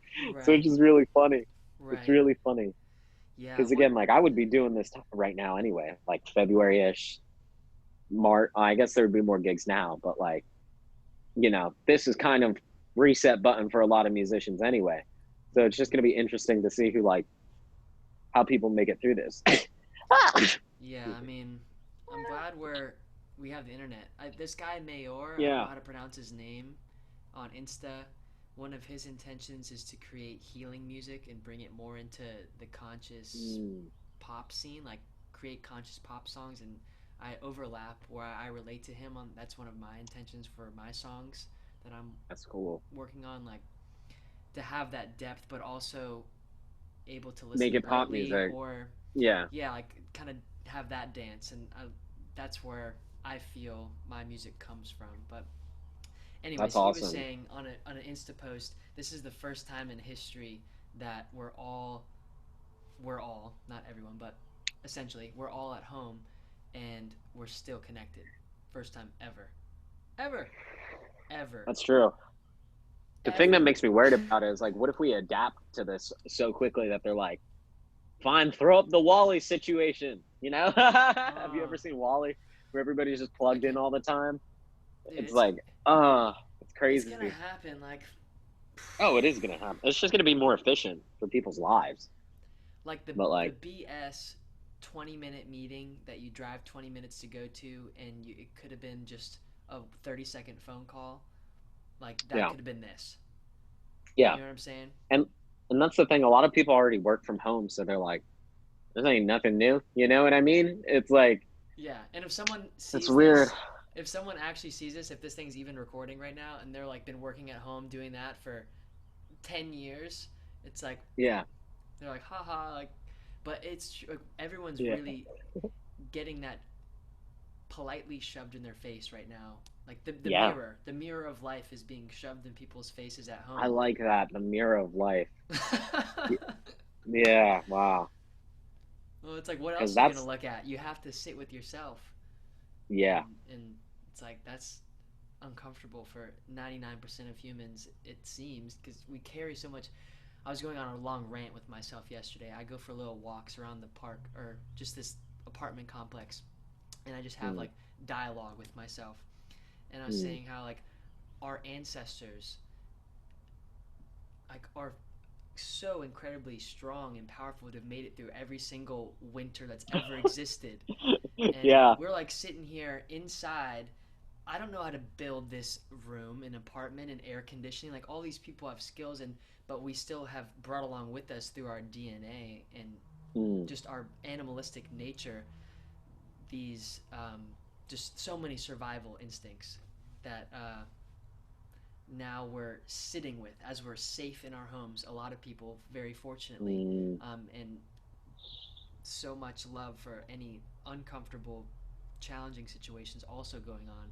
But like on the yeah, bright side, overall we're making so much progress, which is crazy. So with that, I think the point of bringing this up is now we're here and we brought along all this survival instinct baggage that now we can sort of decide and sort through like going through now to the future. Do we want to be freaking out about XYZ, and can we just acknowledge that it's probably just our animalistic nature freaking out that hmm, we might not get food for 2 weeks? But even right now during a pandemic, every grocery store is essentially open, and yeah, it's like even in the worst moment right now, we have an abundance of food yeah. for most people. That is true. That Overall, is true. macro level, and Yeah, God forbid, like there are people out there that do not have access to food, which is also wild. So we live in this yeah. There's a wild lot of time. extremes that are happening right now. Like Yes. it, it is interesting, and I try not to think too much about. I don't know. I think it is. This is gonna sound really twisted, but like I used to like going to New York because seeing homeless people, like it really puts you into like your place. It humbles you real quickly, and like makes you not take things for granted because I mean that's how it is here. Like it's a city, so there's homeless people, and Right. The best and the every time I worst. see, yeah, every time I see a person who's unfortunately homeless or something, I just like I get this big reality check of like, dude, you are so lucky.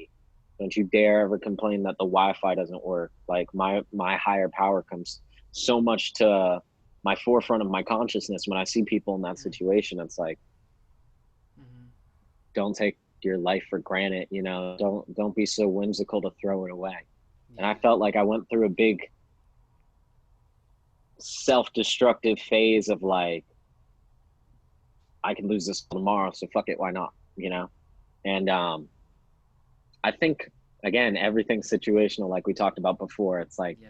sometimes that mentality is good and can help you jump through a hurdle of fear or whatever it is. But then also you have to like take a step back and be like, look, like there are certain things that need to be done to uphold or maintain or to grow from where you currently are. So it's like at first I was like kind of put off by it, like when I would go to Savannah and like see homeless people and like because my friends would always give them money and stuff, and I'm just like, what do you do? Like I'm also from New Jersey, where like you go to New York, you see homeless people everywhere, so you're just like you just don't even acknowledge them almost because it's too much. It's too much. It would be too much to yourself if you're like, I feel bad for this one, and then you walk like two blocks, you know, I feel bad for this person. It's like you feel so bad for all of these people.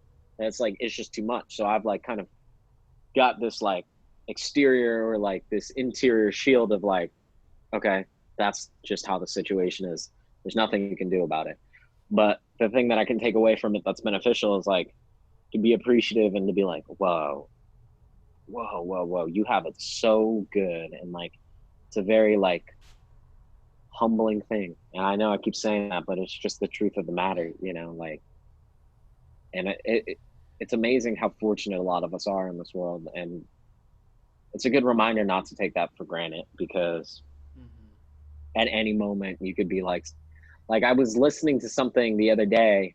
It was on Joe Rogan, and they're like, yeah, like a large majority of people in LA are $400 emergency away from being like broke, and because they live paycheck to paycheck and stuff like that. So it's just like, and doing music, basically Right. as your primary source of income, like Right. Yeah. that's kind of where it's at. That's why I'm so grateful for Austin, and like hopefully I can start like booking some gigs because they have like really affordable healthcare for musicians, which is nice, and like things of that nature, like stuff that you would have to go get a corporate job in order to like acquire. They have all these things here for musicians, which is like another thing because I think about that a lot. Like, is like, you want to make sure that like you can afford these things if anything comes up, or like Right. God forbid you need this stuff. You can't be like, oh my God, I can't do it because I don't have the money. Like, so it's just like Austin, I'm really appreciative that live music being a mass populace of the people here is like they have the things in place to take care of us. So that's really cool. That's Wow. a crazy thing too. The future. Yeah, the future is interesting. What's your future looking like? How are you dealing with this? Well, I think the best reminder I could think of right now is just to be present. Yes, But on the be topic of very talking of present. the future, um, I love Joe Dispenza's work, and I may have actually briefly mentioned him to you like on a previous Yeah, convo on a like phone that. call because I found out about him right when you started talking to me about him. I was like, that's a magical thing. That Yeah. guy's definitely doing something. The fact that like, and like I've talked to him with other people randomly, where I'm like, oh, you should check out this guy Joe Dispenza. He talks about things that you're talking about, and they're like, what? That's crazy. I know all about him. Blah blah blah. Because Yeah. he's fascinating, Where are all these people? It's so funny. right? Isn't it weird though? Because they pop up Like though. you have 800,000 followers, Joe Dispenza. Where are those 800,000? Where are you guys Yeah, hanging out? yeah. But Where's yeah, that community of people? I love what he's up to, like through the present moment and just meditation, his practice, which Hmm. I haven't attended anything he's done before. They're I would sold out love like to go to years one in of those things, advance. dude. Yeah, I know, dude. But I would love to go to But something like that because no such thing as it'd time. be a So crazy experience. the next one's right around No the such thing corner. as time. Um, Right. That's a good way of looking at it. it's coming No soon. such thing as time. But yeah, he talks a lot about just visualizing your future and feeling it now, and Mm, the idea of being in gratitude as if it's already happened now. And I was just mm, describing this the other day to my friend, like those peak moments I've had in my experience with my musical journey, where like out of nowhere, and not even by me actually like trying to visualize, where like I'll listen to a guided meditation and it says, "All right, you're on a beach now. Feel the sand in your toes." Like, not that, but I've mm. had a few experiences where I've just felt like gratitude for the feeling of something that wasn't here right now. Like my first song being on Spotify and having like sat with that so often that I thought that was already my life now, and it was like Mm. this was last summer, and like now it's happening now. So Yeah, I think the thing is to for me to keep practicing that. And that's what Joe talks about in all the YouTube videos I've seen. I'm a YouTube Joe mm. Dispenza student, and yeah, it's like being more defined by your future than the past. And that's so Yeah, tough because, like we were saying, we've carried all this story and this DNA and everything with us. It's like, what do you want to be, and like focus on that. yeah. Without stepping too far out of the present that you feel like it's unattainable. And that's Mm, where my problem with that has ever come up. It's like I get so caught in future tripping of how things could be ooh, that I'm worried about why it's not happening right now, and then ooh, I forget to come back to like specifically now. Instead, Joe. like if this is the linear timeline of things and like here's our past, I guess it's backwards on the screen. And here's the future. I'll Yeah, like future trip to here, right? Without yeah. coming back to center to Uh now. huh. So then I'll like bring that like right to here and I'll be like, why is everything not happening? And it's like, because you're Yeah. still not in the now. You're still thinking and worrying about the future.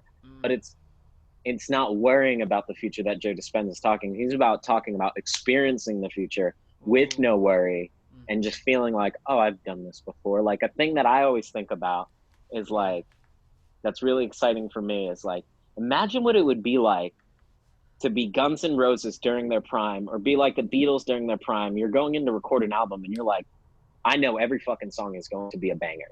You know, Wow. you just walk in the studio and you're like, boom, we're going to bang out Sgt. Pepper's Lonely Hearts Club Band. Boom, this whole thing is going to be impactful. You know, like I imagine what that feeling's like, you know, just walking in the studio and like really being like, oh, here are the best musicians in the world that I've heard on every single record that I've loved for my entire life. Here they are and we're working together. I imagine what that feeling is like, because Dude, that's got to be such a crazy feeling to like think that you can do no wrong. And like, that's great. It's like, and I also think about that in a smaller scale of what Prince does, because like with the Beatles, like there's probably a lot of pressure to put out like a hit, but like also you're the Beatles, so you know you can do no wrong, you know. Like that's got to be a great feeling. And then what Prince does is Prince kind of is on the opposite end of the spectrum of like, I know my fans, I'm not gonna keep all my fans that I've ever had with this next thing, you know. Or what he did, like where he was like, I saw an interview where he's like, I love my true fans because they are so sophisticated that they know and they can expect something different from me every single time. The true fans, you know. And then you pick up some stragglers along the way, or you lose some people along the way. And I try to think about what that feels like, where it's like, okay, I'm going to try something that's so different that most people don't know me for or know anything about me for. But in that moment, that's who I am. And that's why I love Prince, is because he's so authentically himself to his moment. Like once he went through his big like spirituality phase with the Jehovah's Witness, and he like started not doing like the explicit versions of songs that people knew him for, like, or when he would stop performing them, it's like, because he was ready to evolve, ready to grow into something new. So I try to think about that without getting too obscure and too off the beaten path of like Beatles stuff, of like easily digestible pop music with like some underlining message. It's about bridging the gaps, you know. And that's, I think, the hardest thing for a lot of people is like being able to bring your future self to your present self and like just bridging that gap without worrying when you're up here. 'Cause that's what that is. It's worrying. Thinking about the past is worrying. The present is where you're at peace. Yeah. Bro. And I don't know. I think that would be a cool subject for like, if we were gonna like not just think about random ideas, but like that would be a cool thing to like take inventory on what your visualizations and what you've been practicing visualizing for yourself. Maybe do that as like a side seminar to like what Joe Dispenza does. Like, so Joe Dispenza talks about this, and here's how it can help musicians specifically, especially for someone in your position who's been on tour, has done all this stuff. Like, it'd be cool to see what your process is like thinking about those things and how to bridge that gap for individuals who maybe haven't done that. Like, another one that I've been using lately is where John Mayer like talks about, yeah, it's weird. When I was like in my room, I was thinking about being on stage. And now that I'm on stage, I think I'm in my room. So it's like my girlfriend got me this really cool couch. I'm about to turn this background off. So she got me this red couch that's just so comforting and so welcoming. And like, I guess it's inspired by Jacob Collier, because Jacob Collier's first album is called In My Room. And the In My Room thing on that tour, he brought like his whole room setup. So like on stage, it's literally his bedroom. So you have that comfortability. And I was like, I think if I can somehow book a tour and somehow have a vehicle where I can bring this with me, I want to bring this, just so it's like I'm just sitting on my couch, hanging out with you guys, like with all my guitars and stuff around me. Maybe have like a little computer. And a lot of people have been doing this. Like Wolfpack did it for their Madison Square Garden show. They brought the same like rehearsal space that they met in and stuff. And I think it does have something to do with the psychology of it, of like, cool, I'm in front of X amount of people at Madison Square Garden, but in reality, I'm sitting in my room hanging out with a bunch of friends, you know. And I think that's a very calming thing, and should be focused on, I think, for a lot more people, because a lot of people do it. And there's Phil Mullins was always like, success leaves clues, you know. And that also helped me get to the jump off point of like, keep looking up all these stories of people. I'm like researching their stories and trying to cross-examine them with other people's stories. A lot of people's stories start with like, I don't know how I was going to do it. I just knew I was going to do it. A lot of it is like, you got to just Wow. take that leap of faith. Like, a lot of people, I've heard so many people say this in the last few months. I just moved here with no money, no friends, and somehow I'm in this position, you know? And I think it's about you taking that leap of faith and sacrificing all the other stuff. It's like almost like a currency, the things that you've had for something greater. But in order to get that, you need to be able to separate yourself and distance yourself from the comfortability that you've had in order to step into that thing. I think of it as like, my analogy for transition is life is like you're rebirthing, and like birth is a very painful, tiring, crazy experience. Like 9 months of you just like in the most comfortable position of your entire life where nobody asks anything of you. You have all the nutrients you want, and then you got to squeeze all of that out of a hole this big to like, okay, cool. Now you're here, you're in the world. Then you start walking. That's your next transition period. You fall and you hit your face. You fall and you cry. Transition period, you know? It's just, it's painful. It is painful, but like, it's a pain that you need to be willing to go through if you want to get to the next step. And I think that's why a lot of people give up on themselves. They hit another transition period after their plateau. They get to this transition period and they're like, oh, it hurts too much. I'm good. I'm good. And that's where a lot of people just plateau and they get stuck. So it's like being able to kind of fall gracefully and roll with the punches. It's like, that's a very useful thing. And I think that's part of like the success leaving clues is like a lot of people have been like, okay, cool. I gotta do this next thing. Like, how do I take the next step? And it's like, it sounds dumb, but you just kind of do it. You just kind of do it. It reminds me of Joe Rogan. Like, I've heard him talk about choosing your own struggle, I think is the phrase I've heard him mention. I like that. Yeah, it's like, it's a given in this lifetime that, you know, we have to take care of our bodies and there's going to be challenging periods. Like, that's a given. Now, the cool thing is you have the freedom of choice to navigate to the best of your ability which way you want to go about it. And when those moments happen, like, you can like take responsibility for it or not. And it's cool because it seems like we're very meaningful creatures. We love to like find things that are meaningful and create meaning. It just makes us all feel more connected. Like storytelling obviously is seems to be a foundational thing. But it's empowering to think for me that I can choose my, like, it gives me a sense of really a sense of power. That it's like a fine line of knowing I'm in control, but I'm not in control. Like on a macro level, I can't control the weather, but I can control how I respond to it. Which we're all saying the same thing as well. Yeah, I mean, but that's cool though. That I'm continuing. Like, I don't know if you've heard this quote, but like, it is a Buddhist ideology of like, be the sky, not the weather. You know, like you're kind of like, you don't have to be angry because it's like thunder and lightning. You know what I mean?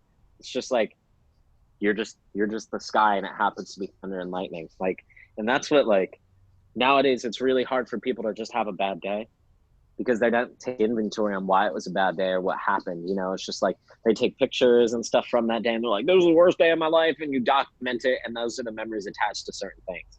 And instead of like, you know, I think it was on Impact Theory where somebody was like, mindfulness would be like the best and most useful thing to teach people in schools nowadays.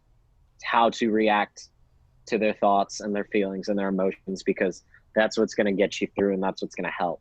Instead of like, you know, dwelling. There's a lot of dwelling because you can capture moments nowadays and you can remember those moments. So it's like, I think mindfulness is very important, and instructing people on how to be mindful is something that I want to do with my music. It's kind of like, I like when I first started writing, I was really into spirituality, and I'm obviously into like pop music and pop melodies. I just think that's the way you can reach the most people and maybe have them peel back a layer of themselves. Like the most average baseline listener, I would like them to be able to like bring themselves up a little bit and start researching this for themselves. So maybe they hear some like line in a pop song that has maybe a little bit more depth than they're used to, and they're like, what's that about? But it's Mm-hmm. the pop melody and stuff. So I was very into like kind of where you're talking about that other guy, and your own style with like there being depth to your pop music.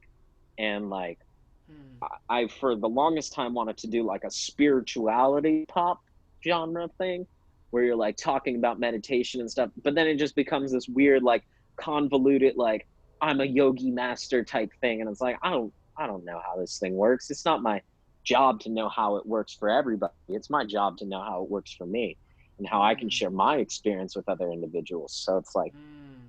that's where I try to sprinkle the flavor of spirituality and spiritual growth on my music and not be like so heavily focused on like how can I write a poppy hook about meditation and sitting with yourself. It's like Right. you got to sprinkle those things in, and what I'm trying to figure out now in my life is how do I another bridge the gap between those two things. Like how can I tell some like regular baseline person, like normal average everyday person, like if you sit with your thoughts for a little bit and maybe some of them are scary, like that's not necessarily real, but what can you take from that? And the thing that has helped me bridge that gap a little closer was like a thing by Russell Brand where he's like, consider your thoughts as visitors.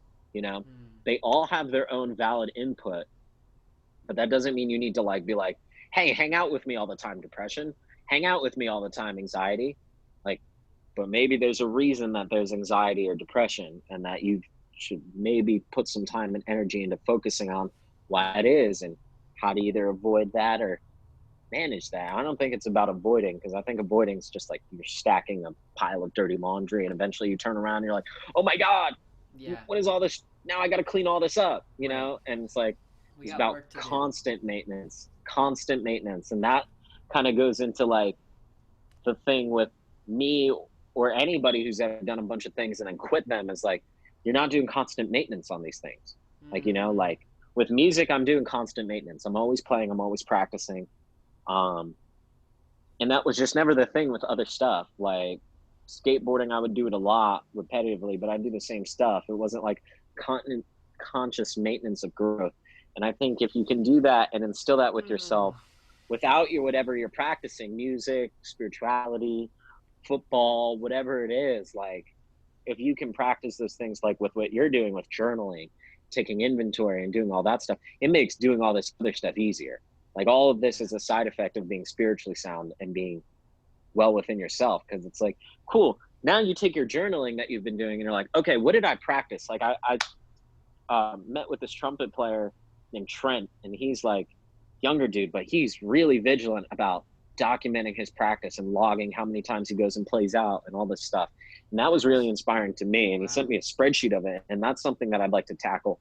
Be like, okay, so like I try to set up these things where like I break things down and try to focus on it. Like I just got to get into a flow state of the practice. Like I try to do Monday through Friday a different position on the pentatonic scale, just like that one position, just so it's not like here's all these pentatonic scales. It's just like Monday position one, easy, done, and eventually over time that adds up. So it's like Yeah.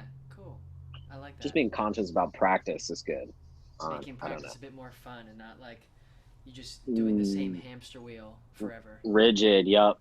And that's where I felt before I moved. So I was like, but the crazy thing is now I'm on like a different hamster wheel. We're all in hamster wheels right now.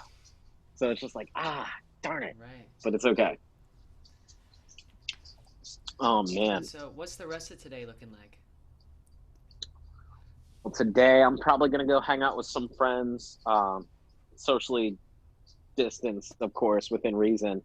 Um, Try to spend more time with Candace, just because I've honestly like been doing this really bad balancing act. So I moved out here like a week before she got here, just to try and like meet people, and like I don't have like a resume where I can go to places and be like, here's my resume, or email them a resume and be like, check me out, I look great on paper. Like I don't have that luxury. I didn't choose that path in life.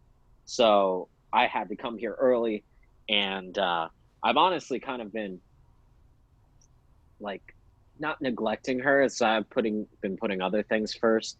And it's not that it's wrong, but it's not as right as it could be, and I need to make that right. And I got you, man. that's spend a time with her and that's a things of that juggling nature. act. Like, it seems like with life, there's like 5 to 7 categories that are really important, and to get Yeah, really great at even one of them, a few others are being sacrificed at every moment, yeah, always. Like by saying yes to this thing for 8 hours today, like my dream. It's like, yeah, what happened to that healthy meal you missed? You skipped out on, or that extra hour of yeah, sleep, and it's like, dang yeah, it. So it's a yeah. yeah. I hear you on that, man. It's a balancing act, but it's cool So that you're yes, aware of it, and it's like it's you're not getting to a point where it's totally busted. You like have caught it, and you're like, oh, like I could water this some, and then like keep things rolling, keep things rolling. yeah. I mean, it's definitely a balancing act. Something Ed Milet said. I know you listen to him sometimes, and Yeah, like he was like, people are always like looking for balance in their lives. Like if you want to be great at anything, there's gonna be things that are out of balance sometimes. Yeah, and it's just like that's true, but like you got to reel it in. So I have to yeah, talk to and like her, communicate with her where I'm at, and like just try to sit with her, and then I don't know what the rest of the day after that is. I just know that those are at the top of my to-do list today. nice. Like, what's going on with you? Wait, do you live in Charleston or do Charleston. you live in Charleston? Okay, Yeah, gotcha. yeah. I What mean, is that like right now? I literally have not left this square room in a few weeks.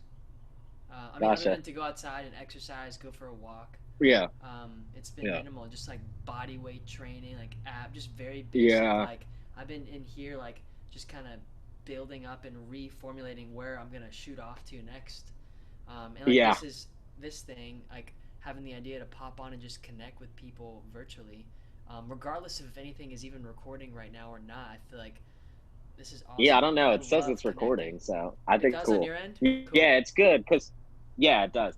So like, I think this is cool, and I'm glad that you invited me to do this because it's like we've been talking about doing this for a while, and I think this is great that we finally get to do this, especially right now, like to utilize our time to do this because we've talked about things in brief passing, but I was like, this is going to be a good, because I don't even know how long we've been doing this, but I feel like with you, everything's always like a streamlined thing of consciousness where it's like really easy to just talk about a multitude of ideas and still have some center focus. So thank you for that. Bro, my It's pleasure. really This has cool. been cool. Yeah, man. What do you I've got enjoyed going on for the rest of the day? at 4 o'clock Eastern time, since I feel like I'm finding myself having to say what time zone I'm in, because virtually that actually matters nowadays. Um, Yeah. 4 o'clock Eastern, I'm playing a little live set for the studio, a restaurant at Hilton Head that I played at physically in the past. Yes. And so I'm hopping on their Facebook page to just share some of my original songs, and I'm Cool. excited to like connect with their audience and just let them know like, hey, the studio's open for deliveries, like help out, support locals. They're crushing For it, sure. and they've helped me out a bunch and supported me. So like, here we are, we're hanging. So I'm gonna hop on and do that at 4, and then I'll see the lady tonight, my partner Sarah. Nice. And then yesterday I had a conversation with Logan Legs over Zoom, and some of it recorded, not all of it. So I Mm, was gonna check that out, and just keep rolling with the originals. Got the studio, bedroom studio, set up, and nice. learning how to go from. I want to get to the place, and I know I've had to get to this place for a long time, of being able to record my songs from start to finish and feel good about releasing them. Which I Yeah. haven't gotten to that place yet. Like I'm recording everything that I've been doing right now at Haas. You mentioned with Alan Hmm. and Scott and those guys, and they've been awesome. Dude, those dudes And are awesome. yeah, and I'm finding with my creative flow, like that's super valuable. And then for my creativity, I know I need to have like immediate access any at all times, not just like Oh yeah. when I can go. Um, like I guess there's this little disconnect that I've had for a while. It's like if I'm recording demos or recording whatever, this is an old belief that I'm outgrowing through this time period right now. Um, Nice. if I would record in the past, say a year ago this time, was recording on my own, I would just have this kind of subconscious assumption that it can't be used for anything. And it's like, Ah, you know what I'm saying? yeah. And so now it's like, yo, like you have the world at your fingertips. You've known, and I've known this through like my journaling. It's like I have to get to that place where I can continually be producing more content on my own. Right. Starting with music and then in other things too. Like we have freaking this thing. Zoom is recording essentially a podcast for free, and all we had to do is just like think of the idea and say, "Hey, would you want to do this?" And like it might work, and it's like free. We don't have to do anything. Yeah. And it's like same It's for crazy. all of our recording gear. I mean, everyone has different opinions on how great of stuff you need to have or should have, but I really think at the end of the day, like maybe piggybacking off of Gary V's energy, it's like just get it out, whatever it is. If you have an idea, just make it, get it out. That was like the most liberating thing from him for me too, is because same like you, it's just like I've recorded probably hours and hours of videos and had like 4 or 5 album ideas at this point with the songs already done and written and like recorded to an okay degree, but it's like I'm just like it's not good, so I'm just not going to put it out there. They become lost. Right. Gary Vee put out a little like 7-minute snippet on his YouTube page today talking to a musician, and Gary Vee was just like it's so funny coming from just hearing him talk about it as someone who's not a musician himself, specifically, but someone I respect immensely. And he's like, it's doing no good on your laptop. Like, what is that for? Obviously, it's fear and like judging. And like, yeah, there could be some truth to it. Could the quality be better of some things when you're first starting out? Sure. But like, you gotta start, you gotta release something at some point. I think that's good to hear. I would like you to link that to me so I can watch it, because this is just a constant reminder that I always need. Like I need like a hype up of like, put out the content, put it out. Because I get in these streams of like boom, boom, boom, content, and then I like look back at it and I'm like, this is all trash. What am I doing? So I stop. I used to delete things. Now I don't delete things. I just leave them up there. Dude, I think that's the way, like honestly. I think it's the way. Just documenting the journey and just getting out of our own way. Like I'm no fantastic example of it, but I know like deep down that's what I'm being asked to do, and I still am hesitant in moments. And more frequently I say, nope, I've had enough. And it's becoming more consistent where I'm like, nope, I've had enough. Like, go do it. Like, why not just start Zooming people this week or something, just like see what happens. And like I'm already so glad, like even if nothing, if this my laptop blows up, I'm glad we had a human connection moment. It's like, this is great. It feels good. From each other. We're talking about real stuff. Yes, sir. All right, man. This has been fun. Thank you so much. Yeah. Well, have a great rest of the day, and we'll circle back. We'll circle back for sure. Yes, for sure. All right, bro. Peace. Good talking. Thank you. Yes, of course. Bye. Talk soon. See ya.